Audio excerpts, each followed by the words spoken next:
시간은 두아디라 교회에 대해서 하나님께서 말씀하신 이 말씀을 좀 보도록 하겠습니다. 두아디라 교회는 이제 네 번째 우리 하나님께서 이렇게 말씀하시는 교회인데요. 여러분 자주장사 루디아라고 여러분 아시죠? 사도행전에서 바울이 처음으로 이제 빌립보 지방에 갔을 때 만났던 자주장사 루디아. 바로 이 루디아가 이 두아디라 출신입니다. 그래서 오직 염색 이런 게 많이 발달이 돼 있던 도시였대요. 그래서 비단장사는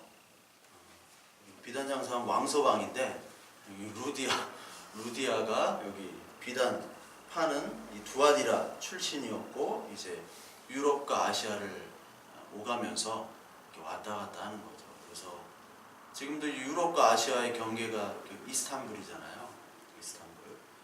이스탄불 보면 왔다 갔다 했을 거예요. 아마 배 타고도 가고. 그랬던 이 루디아가 바로 두아디라의 출신이죠. 그래서 여기 두아디라에 또 하나님께서 인자로 나타나시죠. 18절에 보니까 눈이 불꽃 같고 그 발이 빛난 주석과 같은 하나님의 아들을, 계속해서 이런 표현들이 계속 있죠. 그래서 인자, 심판자이면서 동시에 우리에게 은혜도 주시고 그리고 우리에게 생명의 떡을 주시는, 빵을 주시는 바로 그 인자가 말씀을 하시는 거죠. 그러면서 뭐라고 두아디라 교회에 평가를 하시냐? 내 사업과 사랑과 믿음과 섬김과 인내를 안다. 모든 교회가 이러한 사랑, 믿음, 섬김, 인내 모든 것들이 다 있죠, 사실은. 그런데 내 나중 행위가 처음 것보다 많도다라는 칭찬을 하세요. 이게 이제 가만히 보면은 이게 에베소 교회와 좀 대조가 되죠. 에베소 교회는 너희들은 처음 행위, 처음 사랑을 버렸는데, 여기 두아디라 교회는 나중 행위가 처음 것보다 많다라고 좀 에베소와 다른 말씀을 이렇게 해주세요. 그러니까 칭찬을 하시는 거죠. 그리고 책망할 일을 바로 얘기를 하시죠. 근데 책망할 일에 여기 이세벨이라는 여자가 나옵니다. 그래서 자칭 선지자라는 이세벨을 네가 용납을 했다, 이게 나오죠. 그래서 여기 이세벨이 그냥 선지자도 아니고 자칭 선지자예요. 자칭 선지자. 근데 에베소 교회에도 자칭 뭐가 나옵니까? 자칭 사도라 하여, 여기 2장 2절 보면은 자칭 사도라 하되라는 말이 있죠. 자칭. 그리고 서머나 교회는 또 어떤 말이 나옵니까? 2장 9절에 보시면 자칭 유대인이라 하는 자들. 그러니까 자칭이란 말이 계속해서 나오는 거죠. 자칭. 자칭 나 목사야. 자칭 나 장로야. 자칭 나는 선지자야. 이게 나오는 거예요. 그러니까 하나님께 인정하는 선지자와 성도와 하나님의 자녀가 아니라 자기 스스로 자기를 인정하는 거죠. 사람은 자기 스스로를 인정받고 싶어 하죠. 근데 다른 사람들이 인정을 안 해줘요. 인정을 안 해주니까 자기 스스로 높여야 돼요. 인정을 안 해주니까. 제가 예전에 전에 있던 교회 목사님, 지금 올라온 목사님이 되셨지만 목사님이 항상 교역자 회의 때 여기 중에 담임 목사에 대한 존경심이 없는 사람은 빨리 나가야 된다. 그게 나거든요. 나를 지칭해서 맨날 말씀을 하셨거든요. 담임 목사에 대한 존경심이 없을 때는, 목사님이 나갈 때는 막 목사님들 다 와가지고 막 인사하고 도열해가 인사하는데 나는 없어. 나는 절대로 안 하거든요. 그런 거. 옛날부터 지켰기 때문에 전도사 때부터 지켰어요. 그래서 존경심이 없어요. 그러니까 그분은 늘 이렇게 칭찬을 받으려고, 칭찬을 남들한테 받으려고 하시는 게 굉장히 커요. 근데 내가 칭찬을 안 해주니까, 딴 사람들 다 칭찬하는데 너는 왜 칭찬을 안 해? 그게 너무 욕구가 큰 거예요.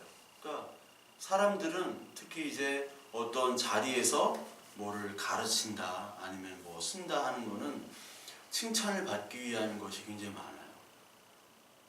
가장 칭찬받고 싶어하는 사람이 누굴까요? 교회에서 목사죠. 목사. 뭐 볼 것도 없죠. 예? 목사가 가장 칭찬을 받기를 원해요. 그러니까 이게 목사와 스타는 같습니다.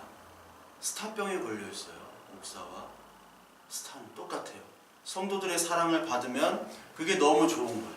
근데 성도들의 사랑을 받지 못하면 죽어요. 근데 하나님의 사랑을 받아야 되는데 사람의 사랑을 받기 시작하면요. 그래서 예수 그리스도께서 뭐라고 얘기했습니까? 사람에게 칭찬받지 말라. 그렇게 얘기하셨잖아요. 너희들은 칭찬만을 받기 위해서, 바리새인과 서기관들이 늘 칭찬만을 받기 위해서, 종교적 스타니까요. 여기 그 선지자가 바로 자칭이에요. 자칭 선지자들은 늘 자기의 것들을 칭찬받기를 원하고 자기 스스로 드러내기를 원합니다. 그래서 저 사람이 정말 믿음이 있느냐 없느냐를 볼 때는 스스로 드러내려고 하는 사람은 다 가짜입니다. 불교나 뭐 도교나 이런 데는 다 자기를 죽이라고 하잖아요. 있는 그대로.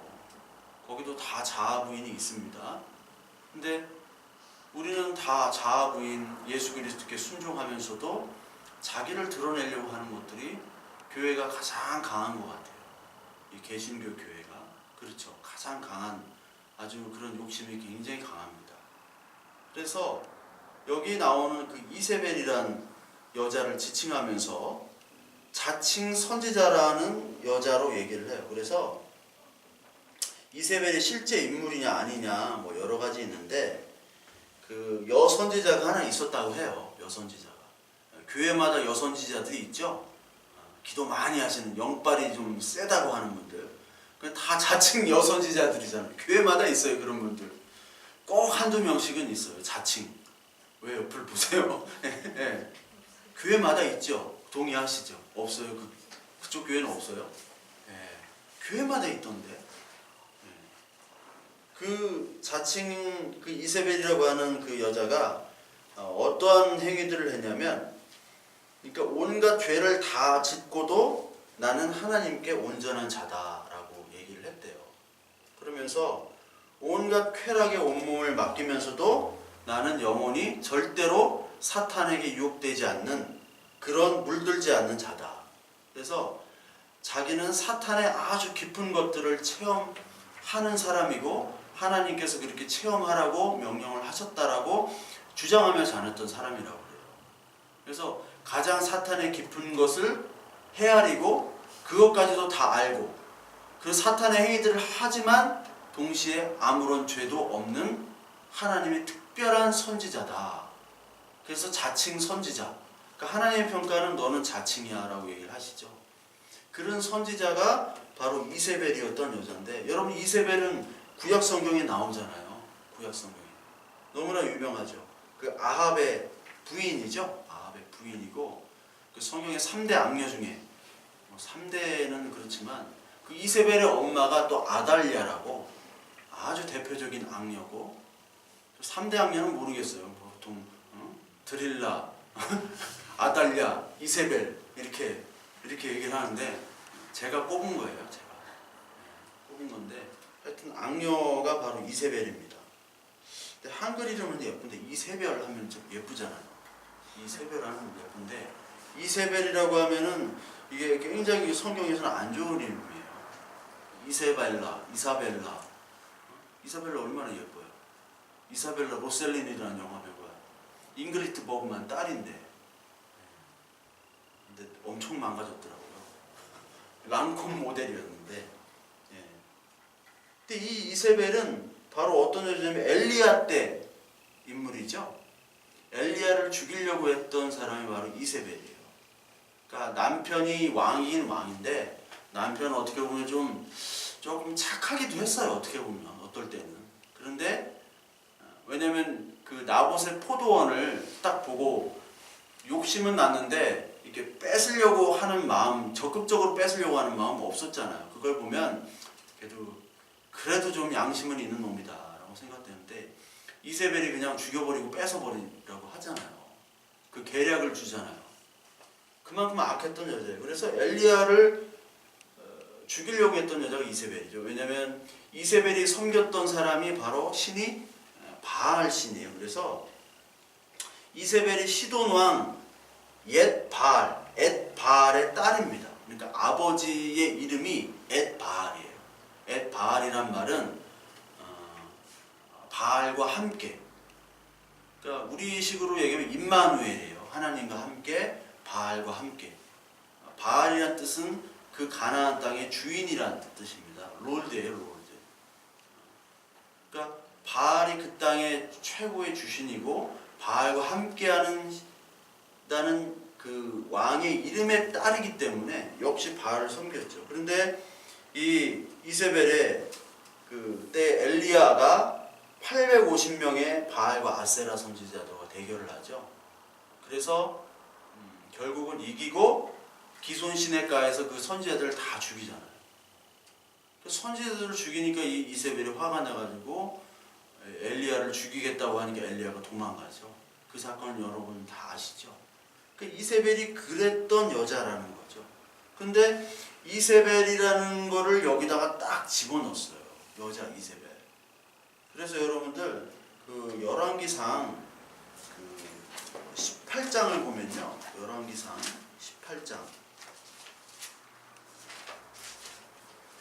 18장이 이제 이세벨에 대해서 나오죠.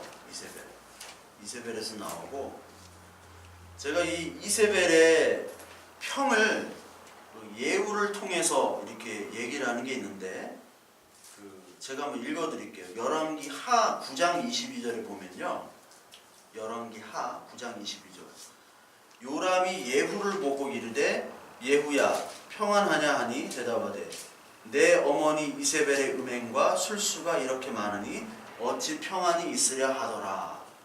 이런 말을 하면서 예후가 이제 반역을 하면서 누구를 살해하냐면 이세벨을 죽여요. 이세벨. 그래서 이세벨은 성에서 던짐받아가지고 개들에게 이제 먹히게 되거든요. 그걸 미리 이제 예언도 하고 예언 그대로 이세벨은 그렇게 비참하게 죽는데, 여기 예후가 뭐라고 얘기했냐면 이세벨의 음행과 술수라고 얘기해요. 음행과 술수. 그러니까 여기 나오는 요한계시록에 음행과 이세벨의 우상의 제물이란 얘기가 나오죠. 음행과 우상의 제물. 그래서 아주 대표적인 음행과 우상을 했던 인물이 바로 이세벨이고, 그리고 바알을 섬겼던 바알 선지자들의 그 무한으로 지원해주는 여왕이었죠. 이세벨이. 그러니까 가장 대표적인 악녀로 성경은 얘기를 합니다. 그런데 그 이세벨이 했던 행동들, 즉 이세벨이 했던 행동들은 그런 음행들과 살인 계획 그런 것인데, 결국은 이게 바알을 섬기는 여자잖아요. 그게 아까 나오는 열왕기상 18장에 바알과 아세라 선지자 850과 그 누구죠? 엘리야와의 대결.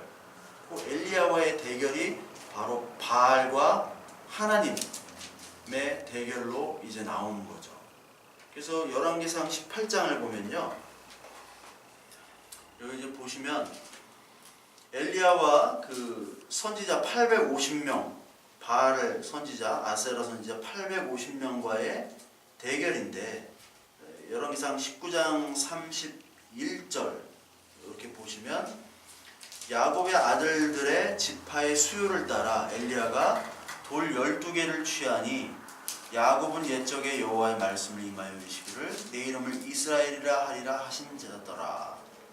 그러니까 돌 12개를 가지고 이렇게 제단을 쌓지요. 32절에 제단을 쌓습니다. 그리고 송아지 번제물을 이제 다 각을 떠가지고 거기 나무 위에 올려놓고 물까지 이제 부어요.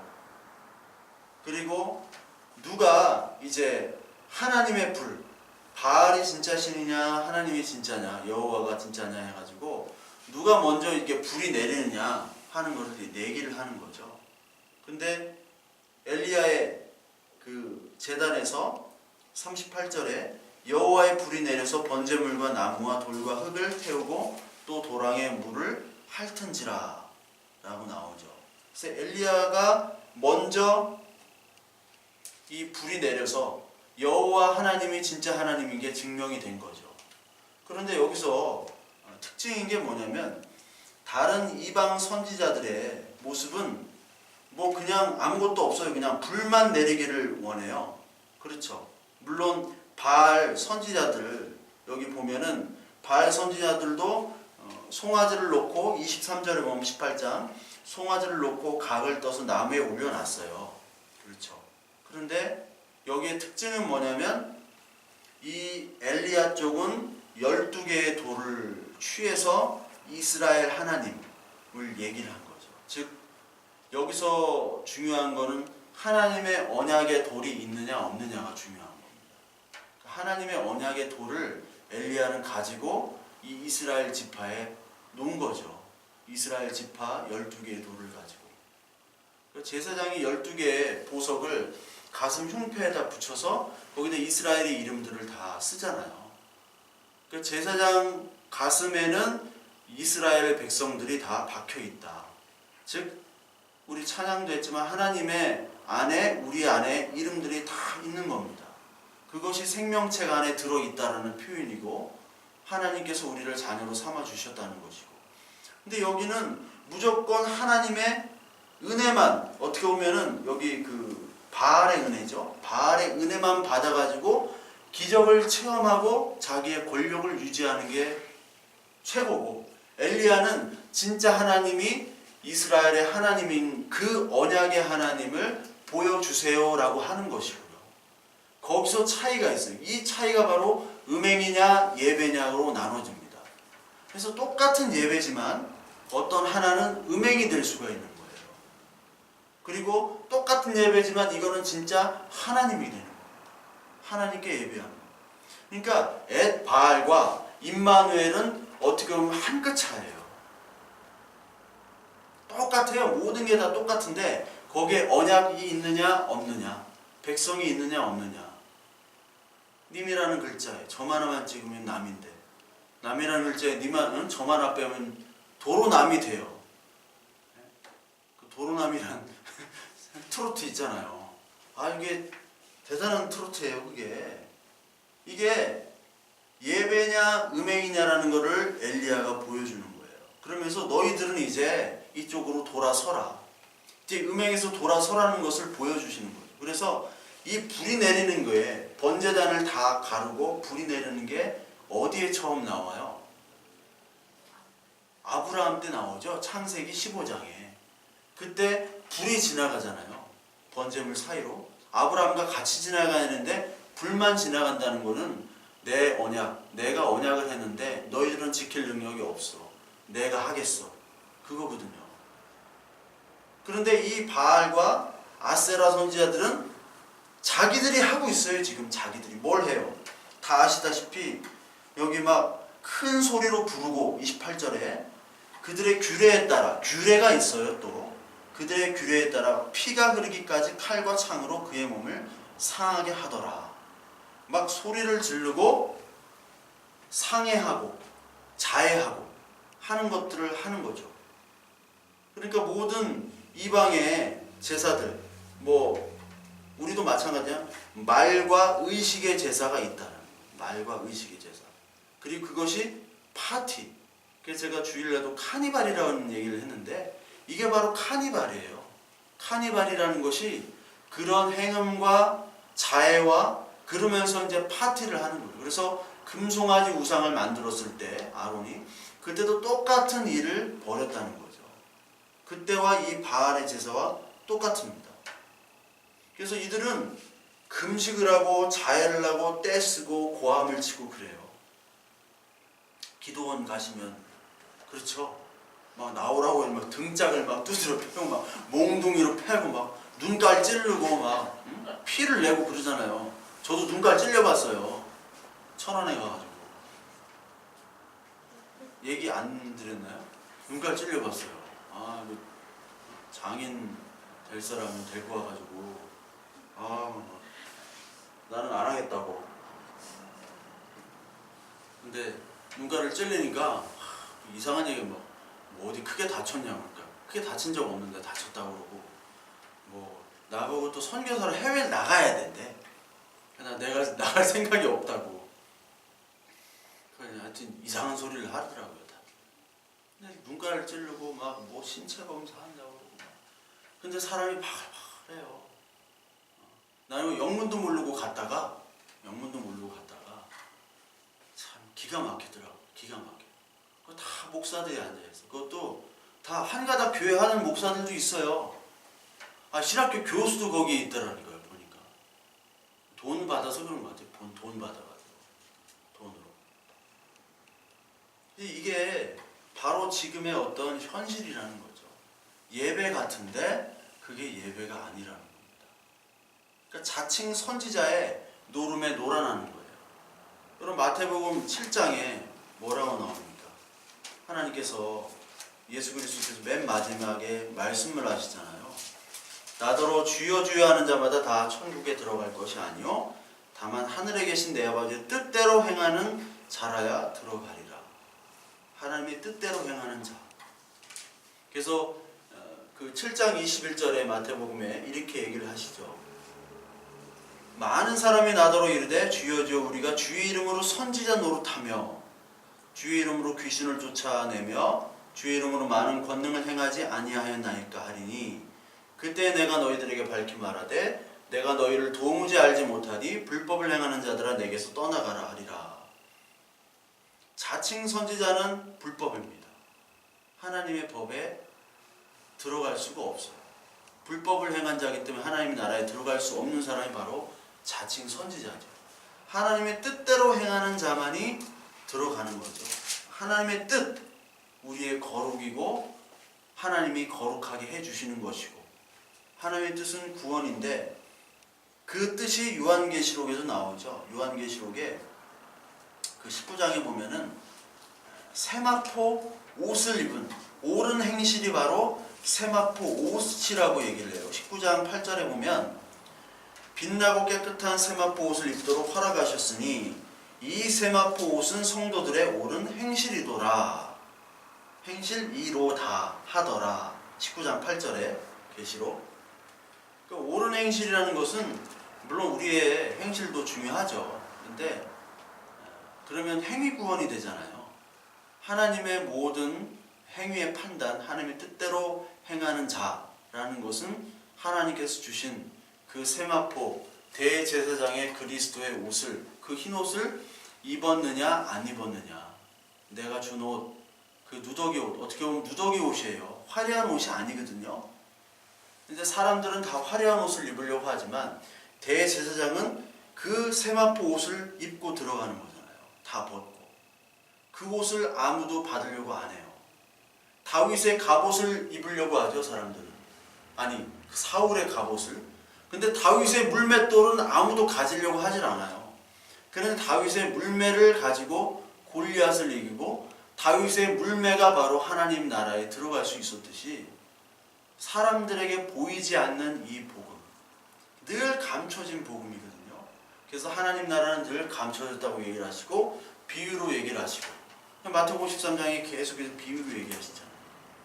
이 감추어진 보물을 갖는 사람만이 옳은 행실을 한 세마포 옷을 입은 사람이다. 너희들은 미련한 십자가를 붙잡느냐? 그렇게 할 수 있느냐? 내가 해주는데 예, 이거 붙잡을게요 하는 사람이 바로 옳은 행실을 하는 사람이죠.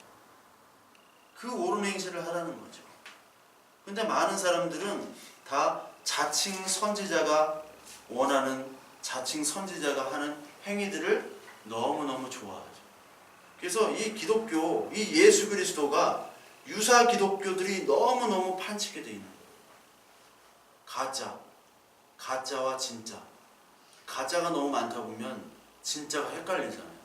그렇게 짝퉁 가방이 많은데 진짜처럼 만든다잖아요. 진짜처럼. 모른다잖아요. 저도 그 루비통 가방을 참 많이 샀어요. 예전에. 사서 팔았지. 사서 파는 아르바이트가 있어요. 파리에서도 그 샹젤리제 거리 이제 매장들이 쫙 있거든요. 거기에 이제 루비통 가방을 사서 중국인한테 주면 중국 사람이 다시 일본에 팔고 이런 구조예요. 그래서 그 하기 전에 카탈로그를 다 외워가지고 갑니다. 예. 그 앞에 맥도날드에서 다 외워요. 살 것들을 찍어주고 외우고 돈을 줘요 저한테. 돈을 받아서 어느 정도 산 다음에 나머지 거스름돈하고 가방하고 넘겨주고 그러면 이제 그날 일당을 받고 근데 이제 딱 가면요 거기면 다 이라시아이마세 해요. 막 흑인들 막 기도들이 이라시아이마세 하고 이렇게 딱 인사를 해요. 근데 거기 가서 일본인 행세를 했어요. 그때 2000년도였는데 그때는 일본인 행세를 해야지 빨리빨리 팔아요. 선착순이 아니에요. 근데 매장을 가보니까 여러분 무슨 가방 같은 데 가면은 저기가 있잖아요. 진열된 상품이 있어야 되잖아요. 근데 루비통 가방 매장에 가니까 진열된 상품이 없어요. 네, 없어요. 그래서 1대1 딱 그 매니저가 딱 불러요. 이렇게. 근데 일본 사람 행세를 해야 돼요. 일본 사람. 그래서 한국 사람 행세하면은 안 불러요. 아무리 일찍 와도. 어떤 사람은 10시간 매장에 갇혔던 사람이 있어. 아르바이트 하러 왔는데 10시간. 그래서 나 일본 사람 진짜 일본 사람처럼 일본 사람 옆에 탁 붙어가지고 다만에게 마켓스 데스네 하고 막 도기로 이마가라 마켓스 피바다라 안가니만 골라고 막 제가 할 수 있는 일본어는 다 했어요. 그러니까 30분 한 20분 만에 저를 부르더라고요. 거의 신기록. 그래서 제가 탁탁탁 찍어가지고 탁 했어요. 근데 너 봐도 몰라 이게 진짜인지 아닌지. 근데 그 진품은 바느질 땀도 다 정해져 있어요. 한 땀 한 땀 몇 개 안에 밖에 다 정해져 있어요. 이렇게. 땀도 이렇게. 근데 짝퉁은 그게 없거든요. 근데 요즘 짝퉁은 그것까지 똑같이 만든답니다. 그래서 원래 진품은 한 200만 원인데 똑같이 만들어주는 조건으로 한 3, 40만 원, 4, 50만 원을 받아요. 왜? 똑같이 해주는 대가로. 그러니까 요즘은 그렇게 발달되어 있다니까요. 마찬가지로 우리의 신앙이라는 게 유사 기독교와 진짜 기독교 복음과 헷갈리기 시작했어요. 짝퉁이 너무 많은 거예요. 그런데 이게 서양의 기독교와 우리나라의 기독교는 좀 다릅니다. 서양 기독교 역사가 길잖아요. 길다가 이제 무조건 하나님이었어요. 옛날까지는. 근데 이게 16세기, 17세기에 많이 깨지죠. 그게 뭐냐면 이제 과학 때문에 그래요. 과학. 뉴턴 과학혁명, 패러데이 전기혁명, 라부아지의 화학혁명, 연력학 혁명 이런 것들을 통해서 옛날에 아리스토텔레스와 그리고 기독교를 접목한 그런 아퀴나스 철학 기독교가 다 깨져버려요. 그래서 태양이 멈춘다. 여호수아 10장 10절에 태양이 멈추는 게 있잖아요. 태양이 멈추면은 지구는 가만히 있고 태양이 도는 거다. 그것 때문에 천동설이 하나님의 신학의 근거를 받은 것이고 지동설은 이단은 취급을 한 거예요. 그것 때문에. 그 구절 때문에. 그런데 이게 지구가 도는 거고 태양이 가만히 있는 거네. 이게 성경이 다 가짜구나. 그 다음에 이제 자유주의가 밀려오는 거예요. 자유주의라는 거는 여기에 있는 모든 초자연적인 것들은 다 버립니다. 그럼 이 성경은 뭐가 되겠어요? 해라 하지 마라 율법책이 되겠죠. 도덕책, 율법책이 되는 거예요. 그러니까 신비적인 것이 다 날아가고 초월적인 건 날아갑니다. 그러면서 여러 가지 이제 철학, 과학 계속 짬뽕이 돼요. 그게 2000년간 이어온 게 바로 서양 기독교예요. 그래서 서양 기독교는 과학과 많은 교육과 많은 철학, 실존주의 철학, 포스트 모던 구조 철학, 여러 가지 있어요. 그런 것들이 많이 짬뽕이 돼가지고 이제 서양 철학은 그 기독교는 메마른 기독교가 돼버렸어요. 메마른 기독교. 거기에 이제 자본주의도 들어오고 나중에 서양 기독교는 특히 유럽은 굉장히 보수적입니다. 기독교가 특히 자유적이고 그런데 이 미국 기독교가 사실 우리한테 들어온 거거든요. 1884년도에 아펜젤러 언더우드는 장로교 쪽, 아펜젤러는 감리교 쪽 해가지고 들어옵니다. 제물방으로 들어와서 그때부터 시작되는데 요 한국 기독교는 서양의 2000년의 기독교를 단 뭐 100년도 아닙니다. 치면 100년이라고 치면 되죠. 100년 만에 다 마스터를 해버려요.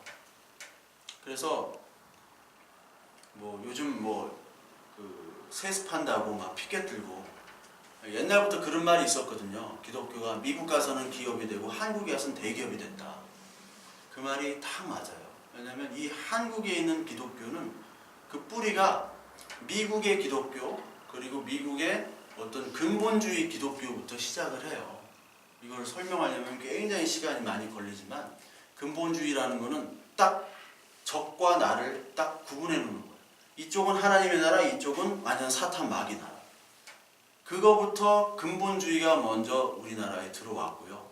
그리고 그 후에 이제 우리나라의 산업화가 시작이 되죠. 근본주의에다가 산업화. 근데 그 전에 공산주의, 민족주의 여러 가지 갈등이 생기죠. 일제시대 때. 그래서 일제시대 때 사실 가장 기독교가 딱 두 군데로 나눠져요. 이 일제시대 때는 딱 두 군파로 나눠진 데가 바로 공산주의와 민족주의로 나눠집니다. 공산주의와 민족주의. 민족주의 진영에 기독교인들이 포진해 있어요. 포진. 거기에 여기에 또 근본주의자. 이거는 미국 추종하는 근본주의. 물론 여기에 뭐 자유주의도 들어가죠. 이 사람들이 다 하나의 목표, 즉 일본으로부터 해방을 가지고 싸웠어요. 그런데 이제 해방이 된 다음에 갈등이 심해지고 그 다음부터는 다 분열이 되는 거예요. 공산주의 기독교, 자유주의 기독교, 민족주의, 근본주의, 복음주의 기독교 여러 가지로. 그래서 장로교가, 저도 이제 장로교 출신이기 때문에 장로교가 250개인가 300개인가 그래요. 교단만 250개인가 그래요. 여러분들 기장교회시잖아요. 한신대. 저는 합동, 총신 쪽. 그러니까 이게 다 한신 쪽은 이제 막걸리 마시고 그러잖아요. 술 먹고 그래요. 막걸리 마시고. 한신 논문을 제가 보면은 뭐 마리아로부터 예수님께서 동정녀 마리아 그거 있잖아요. 동정녀 마리아가 아닌 것에 대한 논문을 써도 통과를 해요. 한신대는. 그러니까 우리 신학교에서는 한신대는 일단 예수 그리스도를 안 믿는 학교라고 여기니까. 우리 도올 선생도 똑같이 한신대 다 나온 건 아니지만 중퇴지만 나왔고. 이게 싸우다가 결국은 다 뿔뿔이 흩어지다가 뭐가 됐냐? 자본주의, 그리고 뭐죠? 박정희 시대 군부 독재, 그리고 산업혁명. 이게 한꺼번에 한국이 터져 나옵니다. 그래서 교회가 모든 것들이 다 뭉쳐요. 우리 한국 교회가. 근데 뭐만 빠졌느냐? 서양은 철학. 이게 플라톤이냐 아리스토텔레스가 맞냐 하면서 계속해서 학문적인 어떠한 고민을 했어요. 이 성경에 대한 생각, 묵상, 수도원 운동부터 해서 했지만 또 수도원이 타락하고 그 다음에 또 뭐 바꾸고. 그러니까 모든 철학자가 신학자면서 과학자도 신학자고 이게 연결이 돼서 쭉 이어왔지만 한국은 여기에 철학과 묵상이 다 빠졌어요. 뭐만 있냐? 여기에 자본과 군부독재와 산업, 혁명 그것만 이루어졌는데 여기에 교회가 가세를 한 거죠. 그러니까 최태민이가 나오는 거예요. 그러니까 최태민이는 여기에 붙은 거예요. 군부독재에 붙은 거예요. 최태민이는. 자본주의 기독교 우리 MB 장로님 자기가 기독교인으로 이렇게 자본을 이뤘다. 얼마나 좋아요. 권력도 우리 황교안 전도사님 이렇게 얘기하면 황교안 전도사님 뭐 전도 집회하러 다니시잖아요. 지금 전국에 전도 집회하러 다니세요. 신학생이었고 전도사잖아요. 원래 법무부 장관인데 얼마나 교회에서 띄워져요. 국무총리까지 하고 법무부 장관도 하시고. 그런데 전도사님 색스폰도 잘 부시고 부인은 또 막 성가하시고 얼마나 좋습니까? 하나님이 세우신 우리의 요셉이다. 총리했으니까. 요셉. 황요셉이에요. 황요셉 이름이. 그러니까 그 사람이 얼마나 성공을 했느냐. 그러니까 성공의 하나님이 돼버렸어요. 우리 한국에서는. 그러니까 서양 기독교랑은 달라요. 서양 기독교는 어떤 철학과 과학에 의해서 점점 메마른 자유주의화로 실존주의 그런 신학과 신앙으로 빠져서 빈 껍데기만 있는데 우리는 이게 풍성해졌어요. 그러니까 교회와 재벌은 똑같아요. 많은 교회들이 강남에 80년대 초반에 이주를 했거든요. 그 다음에 강남이 엄청난 부동산 경기가 올라오잖아요. 80년대, 70년대, 80년대.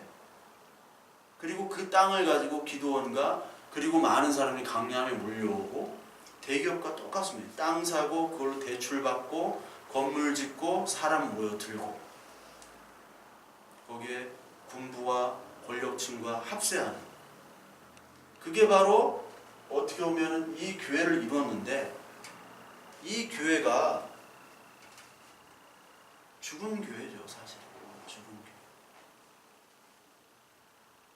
그래서 자칭 이세벨들은 이거를 이룬 사람들이 바로 자칭 이세벨이라고도 할 수 있어요.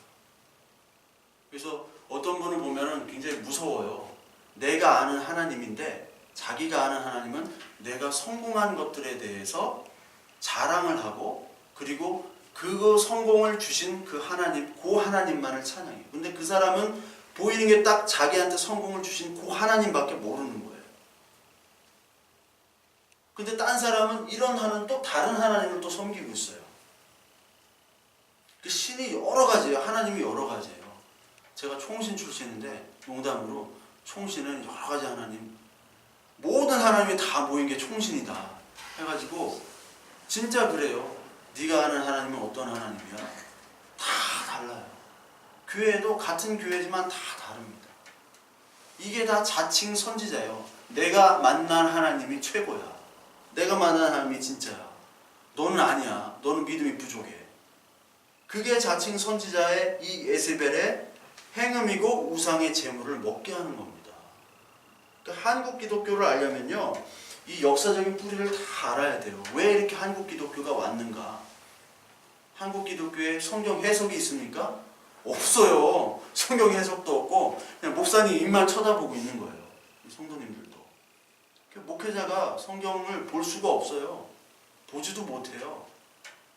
신구약 전체를 못 봐요. 이 통섭적으로. 왜 이렇게 사상적으로, 신앙적으로, 왜 이렇게 도덕 윤리까지도 다 무너졌잖아요. 그 이유는 바로 뭐느냐? 이 역사적인 근거들을 다 알면 답이 나옵니다. 너무 축적해서 발달돼 있어요.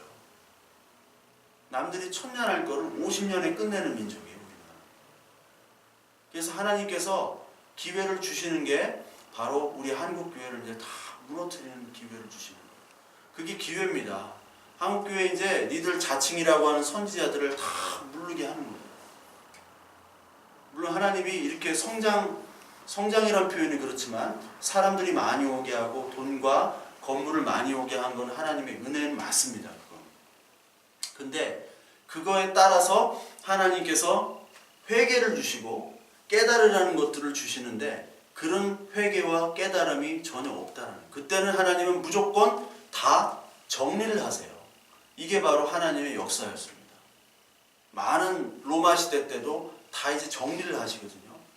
정리 때 감사를 하셔야 되고 우리 한국 교회는 정리를 이제 받아들여야 되는 거예요.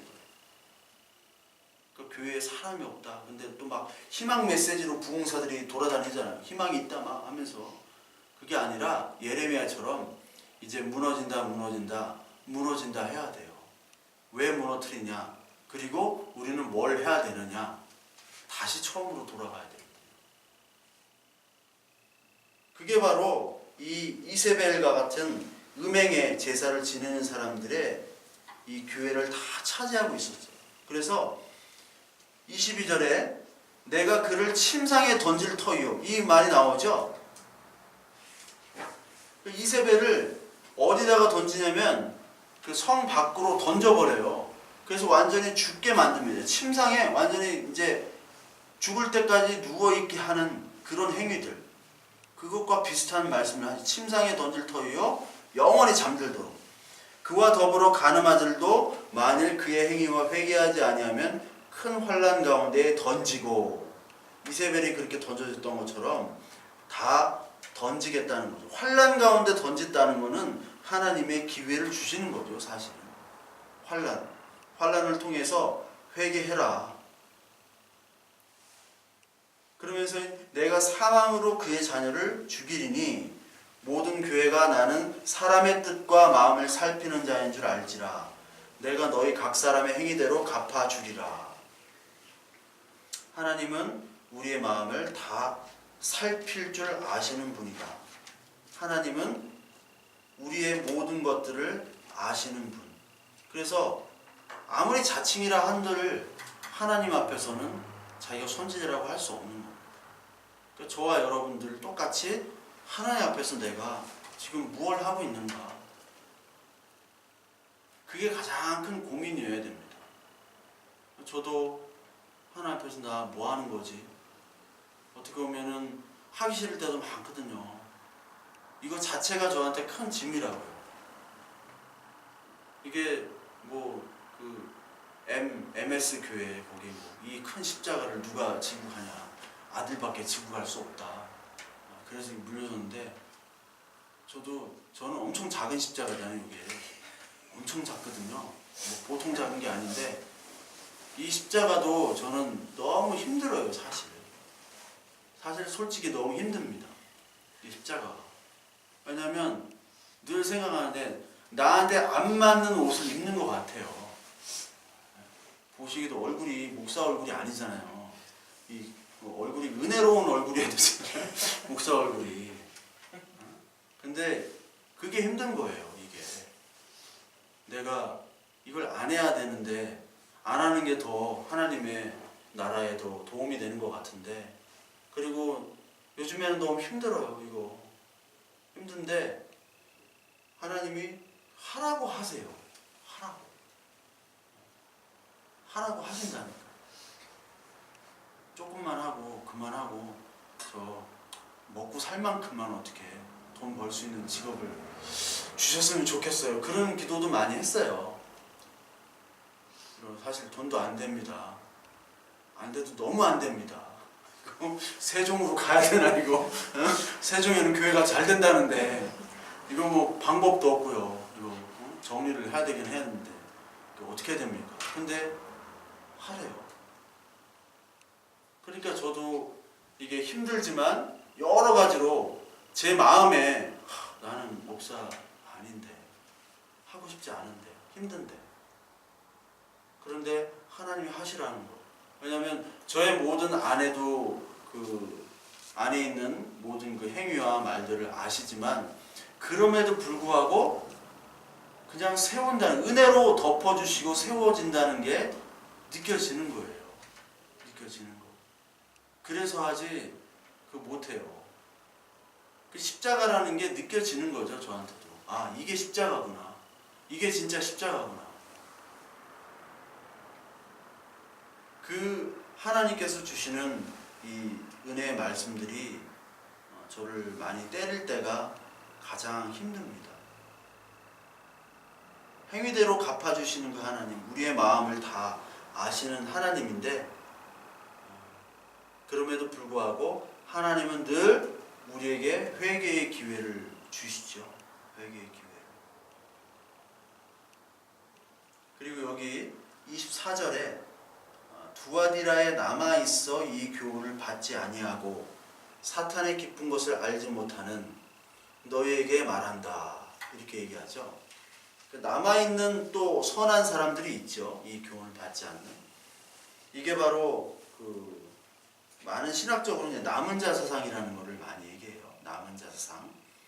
저도 예전에는 뭐 그런 남은 자 사상에 대해서 책들을 많이 읽었는데, 그게 바로 이세벨 시대 때 열왕기 상 19장에 바로 나오는 거예요. 그리고 이게 로마서 11장에도 동시에 나옵니다. 로마서 11장으로 볼까요? 로마서 11장에 보시면요. 11장 1절부터 보면 이 엘리야가 바알과 아세라 선지자가 850명인데 자기만 하나님의 선지자잖아요. 하나님 이거 어떻게 1대 850이 되고, 아니 뭐 하나님이 이기실 수는 있지만, 아니 나밖에 선지자가 없습니까? 하나님 그렇게 하나님의 자녀들을 많이 이렇게 주셨는데 어떻게 나밖에 드러나는 사람이 없습니까? 그거를 말하고, 그때 하나님이 바알에 무릎 꿇지 않은 7,000명이 있다라고 얘기를 하세요. 바알에 무릎 꿇지 않은. 그게 바로 로마서 11장에 나오는데, 그러므로 내가 말하노니 하나님이 자기 백성을 버리셨느냐? 그럴 수 없느니라. 나도 이스라엘이니요 아브라함의 실에서 난 자요 베냐민 지파라. 하나님이 그 미리 아신 자기 백성을 버리지 아니하셨나니 너희가 성경이 엘리야를 가리켜 말하는 것을 알지 못하였느냐. 그가 이스라엘을 하나님께 고발하되 주여 그들이 주의 선지자들을 죽였으며 주의 제단들을 헐어버렸고 나만 남았는데 내 목숨도 찼나이다 하니, 그가 그에게 하신 대답이 무엇이냐. 내가 나를 위하여 바알에게 무릎을 꿇지 아니한 사람 7,000명을 남겨두었다 하셨은즉 그런즉 이와 같이 지금도 은혜로 택하심을 따라 남은 자가 있느니라. 어떠한 시대, 어떠한 교회, 아무리 타락한 시대라도 하나님이 남겨둔 사람들이 반드시 있다는 거죠.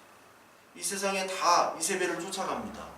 그렇죠? 이세벨을 안 쫓아가는 사람이 없어요. 교회 내에서도 어떤 분들이 계속해서 얘기하고 어떤 목사님이 얘기하고, 근데 그게 비진리고 비복음인데도 불구하고 그게 대세가 돼요. 그때 많은 분들이 그 교회 안에서 외롭고 힘듭니다. 왜? 하나님의 말씀은 분명히 이세벨을 대적하는 건데 사람들은 다 이세벨을 쫓아가고 이세벨을 좋아해요. 그래서 하나의 우상들을 다 만들어 놓습니다. 교회마다 하나의 우상들을 만들어 놓고 목표를 만들어 놓고 거기에 열심히 바알과 아세라의 행위들을 해요.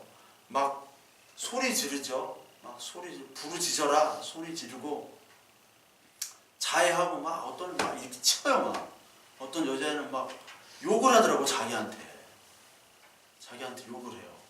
근데 걔가 갑자기 학교 그만두고 신학교를 간다고.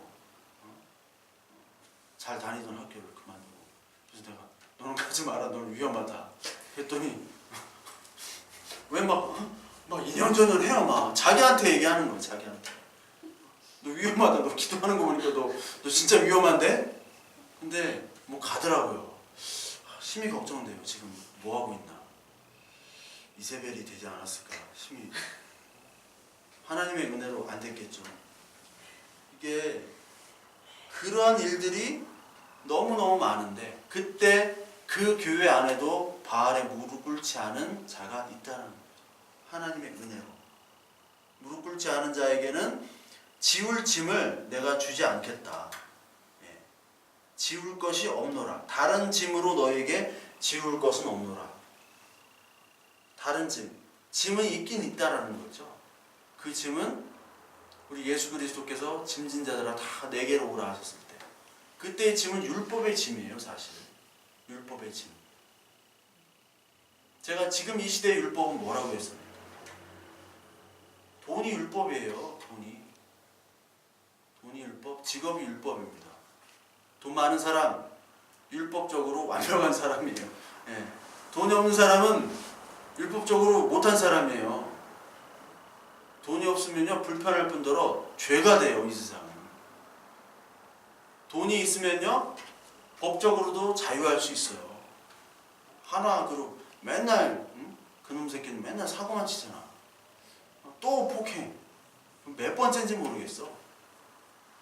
근데 뭐 국가대표 뭐 승마 선수였고 뭐 승마는 비싼 말만 하면 되거든요. 마장 마술은 한 30억짜리 말이면 아시아 1등 해요.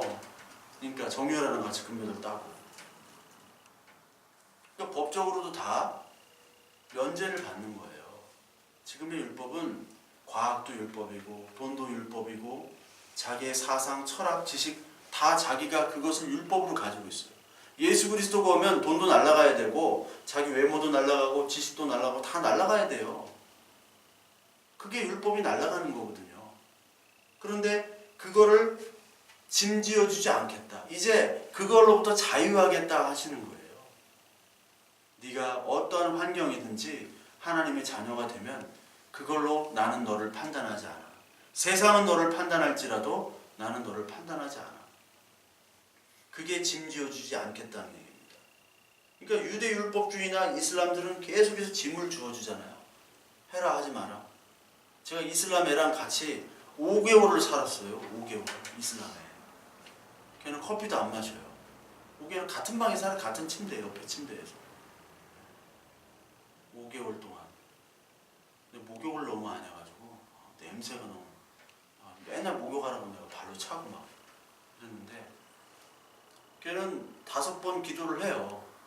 퇴근하고 와가지고 기도를 해.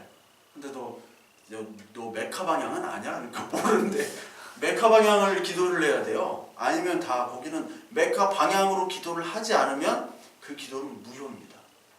사우디아라비아 메카 방향. 그래서 한 번은 워싱턴에 그 모스크가 졌는데 모스크는 그 정문을 다 메카 방향으로 져야 돼요. 그래서 메카 방향으로 짓도록 그 모든 모스크는 다 저기 수학자들이 동원이 됩니다.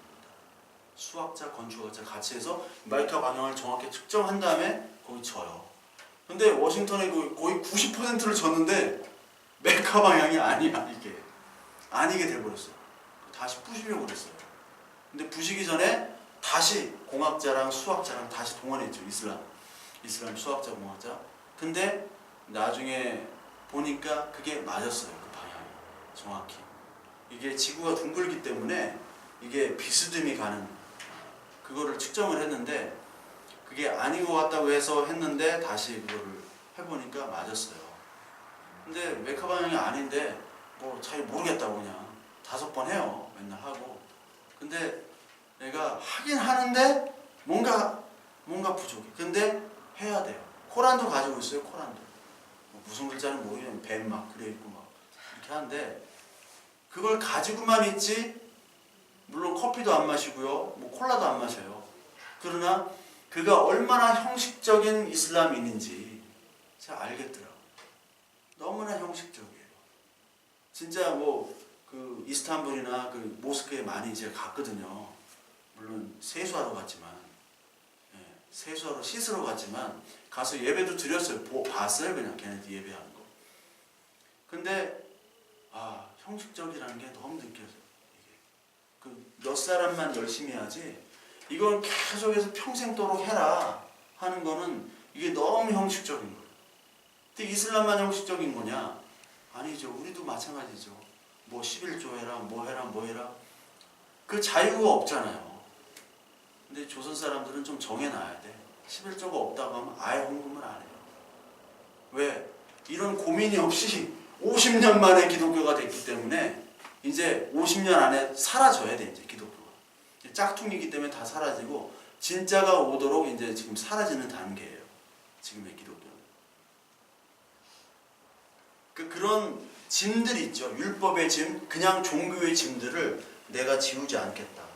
그리고 이제 너에게 이기는 자는 계속 설명을 드렸으니까 이기는 자에게 권세를 주는데 만국을 다스리는 권세를 준다. 그래서 이 계시록 4장에 보면은 예수 그리스도와 함께 보좌에 있는 만국에 다스리는 그런 보좌에 있는 그런 장면들을 얘기하시거든요.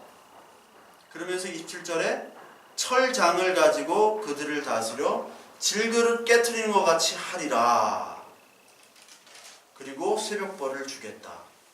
철장이라는 게 있는데 철장이 뭐죠? 철장은 그냥 철로 만든 지팡이입니다. 철장. 여러분 에스더에서 홀이라는 단어가 나오죠? 홀을 이렇게 하면 이걸 잡을 때 이렇게 잡아야 이렇게 홀을 그 왕이 건넬 때 많이 만날 수가 있잖아요. 이렇게 에스더에게 이제 홀을 막 건네는 장면이 나오고 홀이라는 게 이제 지팡이에요. 요만한 지휘봉입니다. 지휘봉. 근데 이게 철로 만든 거예요. 철로. 그래서 그냥 부공사들이 막 한 2m, 3m 되는 그런 그 있어요. 회초리 같은 거. 그걸 그 강대상 위에 앉아가지고 이렇게 때렸잖아요. 이렇게 사람들을 모르세요? 그 베레와 김기동이라고 여기 서울의 성락교회라고. 김기동은 욕을 해요, 그냥. 이 새끼, 저 새끼, 이년, 저년 해가면서. 그러면서 너한테 귀신 붙었다고. 이렇게 때립니다. 막 그때 막 은혜 받았다고 이렇게 맞으면 은혜 받는 거예요. 그게 바로 바알의 제사예요. 그러니까 자칭 선지자들한테 두드려 맞고 이렇게 당하는 게 이렇게 선지자예요. 설교 시간에 내 이름 안 불러주나, 뭐 홍금봉 때 내 이름 안 불러주나, 우리 집에 신방 안 오나, 그것만 기다리는. 그 여의도 쪽에는 그 목사님이 신방 한 번 하면 그 집에 가문의 영광이야. 이게 뭐 김일성도 아니고. 그게 철장인데 이 철장을 가지고 다시 이게 시편 2편에 나오는 거거든요. 시편 2편 7절 9절에 나오는 건데 철장으로 다스리는데 질그릇을 깨트린대요. 질그릇을 어떻게 깨냐? 고린도후서 4장 7절에 그대로 나오죠. 고린도후서 4장 7절에 이런 말씀이 있습니다. 우리가 이 보배를 질그릇에 가졌으니 이는 심히 큰 능력은 하나님께 있고 우리에게 있지 아니함을 알게 하려 함이라. 보배 예수 그리스도를 질그릇에 가졌기 때문에 이게 철장으로 예수 그리스도께서 그 질그릇을 깨야 돼요. 우리는 질그릇을 자랑하거든요. 너 질그릇이야, 너 금그릇이야, 은그릇이야, 너 금수저야, 은수저야, 뭐 네가 아버지 뭐 하시노? 네가 아버지 뭐 하시노가 중요하잖아요. 금, 은, 동, 막 흙수저, 플라스틱 수저, 무수저, 막 이렇게 막 온갖 수저들은 다 나오거든요. 그러니까 이 질그릇이냐 아니냐, 넌 어떤 그릇이야가 세상의 율법입니다. 세상의 판단이에요. 그거를 다 부셔버리는 거죠. 이세벨, 자칭 이세벨은 이 그릇을 강조하고 그릇을 포장하라고 그래요. 교회도 포장해야 되고 너도 포장해야 되고. 근데 이거를 완전히 깨버리시는 거죠. 그러면서 이게 다 깨져야지 이제 순종이 나타나는 거죠. 그래서 예수 그리스도는 이 전 우주를 어떻게 지배하셨느냐? 십자가로 지배하셨죠. 십자가는 죽는 거 아닙니까? 십자가. 그 기둥이란 뜻인데 기둥에 못 박혀서 죽은 예수 그리스도가 바로 세상의 보좌, 다스리는 보좌에 올랐는데 예수 그리스도가 어떻게 이 메시아로, 어떻게 보좌에 이 권위 있는 하나님으로 올라가셨는가, 그렇게 섬김을 받았는가라는 게 빌립보서 2장에 나옵니다. 빌립보서 2장 5절부터 11절까지. 이게 예수 그리스도의 권위와 예수 그리스도께서 어떻게 왕이 되셨는가는 이제 교회가 이대로 똑같이 보좌와 왕위에 올라야 된다는 말씀이거든요. 빌립보서 2장 5절부터 보시면 너희 안에 이 마음을 품으라 곧 그리스도의 예수의 마음이니 그는 근본 하나님의 본체시나 하나님과 동등됨을 취할 것으로 여기지 아니하시고 오히려 자기를 비워 종의 형체를 가지사 사람들과 같이 되셨고 사람의 모양으로 나타나사 자기를 낮추시고 죽기까지 복종하셨으니 곧 십자가에 죽으심이라. 이러므로 하나님이 그를 지극히 높여 모든 이름 위에 뛰어난 이름을 주사 하늘에 있는 자들과 땅에 있는 자들과 땅 아래에 있는 자들로 모든 무릎을 예수의 이름에 꿇게 하시고 모든 입으로 예수 그리스도를 주라 시인하여 하나님 아버지께 영광을 돌리게 하셨느니라. 어떻게 모든 이름 위에 뛰어난 이름이 하나님께로 예수님을 받았습니까? 십자가에 복종하시고 낮추시고 죽기까지 복종하셨기 때문에 그렇다는 거죠. 그러니까 죽고 낮아지고 죽어야지만이 예수 그리스도의 이름이 이 온 세계, 온 땅의 자들로 경배받고 모든 무릎을 예수의 이름에 꿇게 할 수 있는 능력이라는 거죠. 그러니까 약할 때 강함 되시는 분. 근데 제가 아는 진짜 이분이 학벌이 좋은 분이에요. 학벌이 뭐 서울대, 북경대, 뭐 UC 버클리 다 이렇게 공부를 하셨던 분, 집도 되게 부자예요. 근데 요 성경 2장 10절을 보고 저한테 동일 형제 왜요 형? 그러니까 여기 성경이 우주인을 증명하는 이 구절이 나왔다고. 여기 보니까 하늘에 있는 자들 해가지고 성경은 우주인을 이렇게 지지한다고. 이런 분들도 있어요. 하여튼 공부 많이 해도 아무 소용이 없어. 이게 헛소리 하는 게 바로 이세벨이라니까. 이게 하늘에 있는 자, 땅인, 이게 모든 그 유대인들은 3층, 그러니까 하늘 위, 그리고 땅 위, 그리고 땅 아래의 세계를 얘기를 했어요. 세계관이. 그거를 얘기한 거예요. 유대인의 세계관으로. 그러니까 모든 무릎을 꿇게 하는 그런 권위는 예수 그리스도의 죽으심이죠. 죽으심. 그 죽으심을 아는 자들이 바로 이기는 자고, 이세벨을 거부한 남은 자들이고 바알에 무릎 꿇지 않은 7,000명이 들어가는 거죠. 그러니까 이 싸움을 저와 여러분들이 계속 싸우라는 겁니다. 저도 맨날 이런 싸움을 싸워야 되는 거고, 이런 유혹과 갈등, 그런 것들이 굉장히 많죠. 여러분들이 이제 교회, 기존에 있는 교회에서 이렇게 하다 보면 이분이 얘기하는 게 어떻게 보면 이세벨일 수가 있잖아요. 이세벨의 하나님을 얘기하는 것 같은데, 또 저 사람이 얘기하는 건 또 좀 바알 같은데, 또 그런 게 너무너무 많아요. 목회자들과 얘기하다 보면 이제 목사라는 그 타이틀은 하나의 딱 직업입니다. 이제는 뭐 100%예요. 직업 따라 가는 거예요. 어떤 교회가 돈을 더 많이 주고 대접을 많이 해주냐, 나의 어떤 이상과 나의 어떤 꿈들, 목회적인 야망을 펼칠 수 있느냐, 그 장소에 계속 도전하는 거예요. 그래서 프로필을 채워가지고 그렇게 되어버렸어요. 그렇게 뭐 부인을 못해요. 목사들 부인 못할 거예요. 저도 그렇게 하고 싶죠, 지금. 근데 하나님이 다 원천 차단을 해버렸어요. 이 사람은 교단도 없고 아무도 지원도 못해요. 이력서로 쓰잖아요, 누구는. 저는 이력서도 못 써요. 이력서도 쓸 수도 없어요. 저는. 쓸 수도 없고, 일단 저기 싱글이기 때문에 어디 갈 수도 없고, 교단도 없지.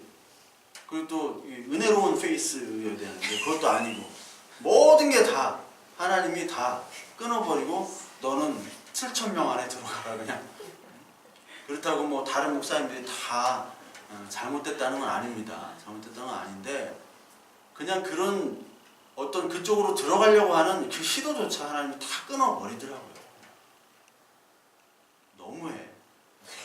티티야, 너무해 진짜. 어떤 때 너무한데, 하여튼 하나님께서 주시는 그 은혜를 받은 이기는 자들이 마지막에 이제 새벽별을 주리라. 이 새벽별은 바로 예수 그리스도를 상징하는 거죠. 22장, 계시록 22장 16절에 보면, 나 예수는 교회들을 위하여 내 사자들을 보내어 이것들을 너희에게 증언하게 하였노라. 나는 다윗의 뿌리요 자손이니 곧 광명한 새벽별이라 하시더라. 상징적인 새벽별로 자기를 말씀을 하신 거죠. 상징적으로. 그래서 오늘 이 두아디라 교회 역시도 마찬가지로 계속해서 에베소부터 나오는 니골라당, 그리고 여기 발람, 그리고 이세벨로 이어지는 똑같은 이야기를 오늘 하나님께서 하고 계시는 겁니다. 이게 동일하다고 그랬죠? 그 동일한 이야기를 하시고 오늘 이 두아디라 교회에게 책망하시면서 동시에 이기는 자에게 주시는 이 새벽별을 약속을 하고 계시는 거예요. 그래서 다음 시간에는 이 4대 교회, 이게 다 그냥 한꺼번에 하고 싶은데 뭐 할 얘기가 좀 많아가지고 다음 시간에 이제 4대 교회 이제 하고요.